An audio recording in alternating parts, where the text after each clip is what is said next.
Hey everybody, it's Stephanie Ward at fireflycoaching.com. I'm here today with Emmy McCarthy from emmymccarthy.com, and she helps micro businesses design and grow a business with purpose. Now, who doesn't want some of that? So welcome, Emmy. Hi, Stephanie. Thank you so much Hello. for inviting me on today. I'm thrilled to have you, and I know that everyone's going to learn a lot from you. So we want to know, we're dying to know, what are your top marketing strategies to get more clients and grow your business? Okay, well, the first one I want to share with you is stop calling it marketing. Okay, I like that. Because this is the biggest hurdle I find with people. They say, I hate marketing. Oh, I can't market. I don't know how to market. Okay, let's just cut that. You do know how to market because all you're doing is telling people what you do. That's it. So we're not going to call it marketing anymore. We're going to call it telling people what you do. And you love what you do. So you need to be telling people. It's easy, right? It's easy to tell people about the stuff that you love. Right. So tell them about the stuff that you love. And that's all marketing is. Okay. At a very basic level.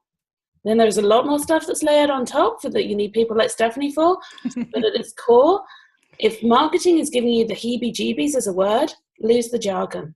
Call it what it is. Love it. Love it. Okay. That's a good one. What's another one? Oh, another one? Let me see. Do what you love.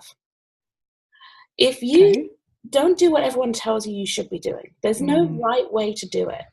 So if somebody tells you that you need to host a webinar to sell your product, but you don't like using technology, you feel flustered when you have to think about maintaining a chat box and talking, will anyone turn up? Don't do a webinar. Do something that you love. If you love talking on podcasts, invite yourself onto people's podcasts. Tell them what you're doing. Find someone that you align with. If you love writing, then write blogs and share them everywhere. LinkedIn, Medium, everywhere. But if you don't like doing something, don't do it just because everyone else is doing it. I love that. Yeah, that's so powerful because we do get these messages that we're supposed to do this and you're supposed to do that. And then it pulls you in so many directions and you get so overwhelmed and then you don't end up doing anything. So absolutely correct. And what can you do? Do you think there's a way to learn to like to do something, or that you should only stick with the things you really love? I think that there's definitely ways that you can push yourself out of the comfort zone. You know, I have a 7-year-old. We have a rule at dinner time. It's like, if I put something new on your plate, then I need you to try it. Even if you don't think you're going to like it, even if you hate it after you tried it, I just want you to try one bite. So I think as grown-ups, we get all into our little power thing. We don't have to eat the Brussels sprouts anymore, which, by the way, I loathe Brussels sprouts. Don't ever feed them to me. I've tried them. They were on my plate. Didn't like them. But you have to try stuff. So if you think that there's something that you don't like, you got to dig into why that is. Let's go back to the webinar example that I used in the previous one. Maybe you do like webinars, but you just don't like setting them up yourself. Maybe it will turn out, if you try one, that you might like it. So what are the ways that you could go about that?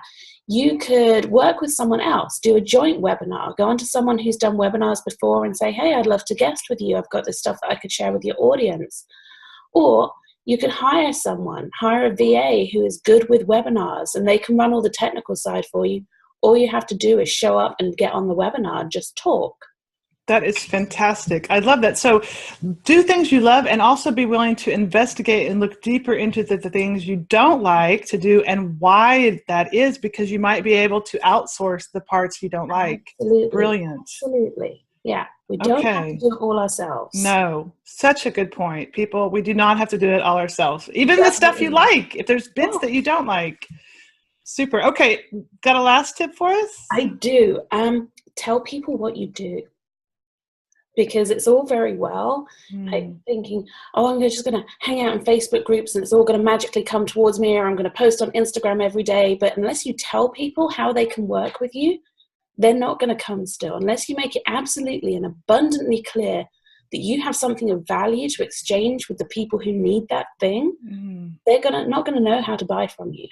And how do you do that? How do you tell people what you do? I think that you need to get very honest. And one of the problems that we're seeing a lot in the online world at the moment is that we're being asked to step outside our comfort zone. And that's making things feel salesy and icky. You hear people, they just go in and they spam a group and they say, I'm doing this and you should all do that. That's not quite how it works. Think of it like a party. Think of it like walking into the room of a party, and you stand in the middle of the room. You don't go, "Hey, I'm a coach and you should all come and work with me." That's not what you do. You start That would be weird. personal connections. It's totally weird, right? You wouldn't do that in someone's party. And if you did, I'm pretty sure they'd be like, "Hustle, here's the tour, thanks for coming." For sure. Yeah. So what we have to do is start to make those small connections with people. Instead of thinking that we have to sell to everyone, look at who you can actually truly serve. You could truly benefit from participating in what you do. Find those people and dollars to donuts, they're not hanging out in business entrepreneur groups. Right. So personal connections, having conversations. And it's also important, don't you think, to have what you do laid out in a clear and cohesive manner on your website so that people Absolutely. Yeah. I'm not going to tell anyone that they need to have a website before they get going. I didn't. I had a single cover page from Squarespace, and it told people who I was, what I did, and asked them to sign up for my newsletter so they knew when it went live. Love it. And so you don't need a website. You don't need to invest hundreds of dollars. You don't need to do anything. You already have everything you need. It's all within inside you. You have your knowledge and your experience and your expertise. That's already there. But you have to find a way of collecting people to you.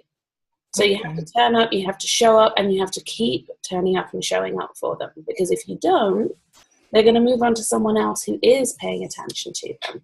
That is such a great point, and that's a great tie-in to consistency. What you're saying, you have to be consistent, and I talk about that all the time. It's like you don't have to do these really fancy, sexy marketing things. All you have to do is show up consistently and be open, have conversations, talk about what you do, connect with people, and have some clear intentions, and things will happen.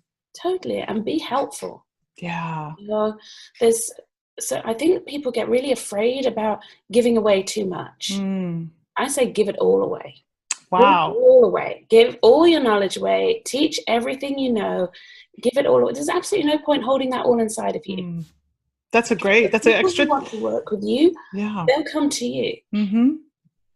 No, I love that. So, and I do hear that as well. People are afraid, I don't want to give too much away, but really it's almost impossible to give too much away because at some point, some people do need help in working out their ideas and implementing things. And we can't always do that by ourselves. So you really don't have anything to be afraid of. No, nothing at all. And you know what? The thing that you find so easy, somebody else finds really hard, and they want to exchange value in the form of money for you to help them with it. Yes. The people who want to DIY it, they're not your people. Yeah. Such good information. Emmy, thank you so much for sharing your ideas with us. And we want to hear from you. So if you have questions or thoughts, please leave those below in the comment section. And thank you for watching, and thank you for being here. Thank you, Stephanie. That was so much fun. Okay. See you guys next time. Bye-bye.